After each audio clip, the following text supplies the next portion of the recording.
So let's proceed to the GPPB shall determine and certify the compliance above the requirements.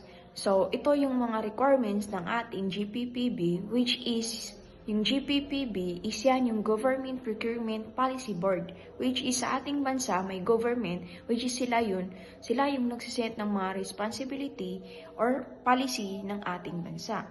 So yung GPPB daw na may mga need or requirements na need natin i-meet. So the first one is the future of PhilGives. So, the future of PhilGives na mayroon tayong electronic bulletin boards. So, yung electronic bulletin boards na yan, we have it to differentiate, which is makita natin dyan sa screen na yung electronic bulletin boards. So, yung PhilGives daw, the first one is the PhilGives shall have a centralized electronic bulletin boards.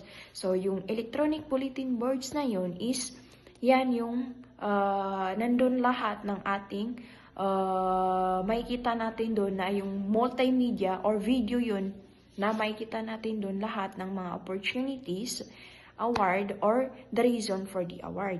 So, yung PhilGives na yun is kailangan daw na mayroon silang electronic bulletin boards. So, the next one is procuring entities na kailangan daw na if ever na nakita natin yung bulletin board na yun, yung electronic bulletin board na yun, if you have the interest of the bulletin board na yun na, kailangan daw na ma-notify natin or we have the invitation for the bid for goods. So, if you have the interest about the electronic bulletin boards na, we need to submit an invitation for bid for goods.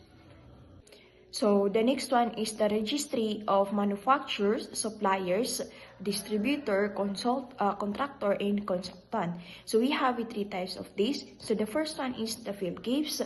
So, yung PhilGives daw is kailangan daw na may electronic database sila, which is nandun lahat ng information about their manufacturer, supplier, distributor, contractor, and consultant. So, yan yung first na requirements ng ating PhilGives.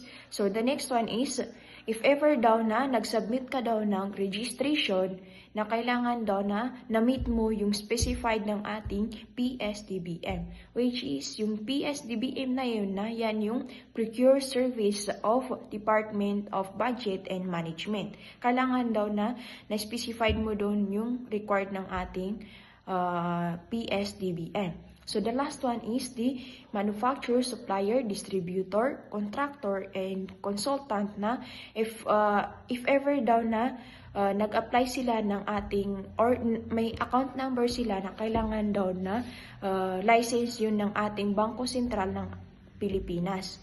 If you have the account number of the manufacturer, supplier, distributor, and etc. na kailangan daw na may account number ka na license mismo ng ating Bangko Sentral.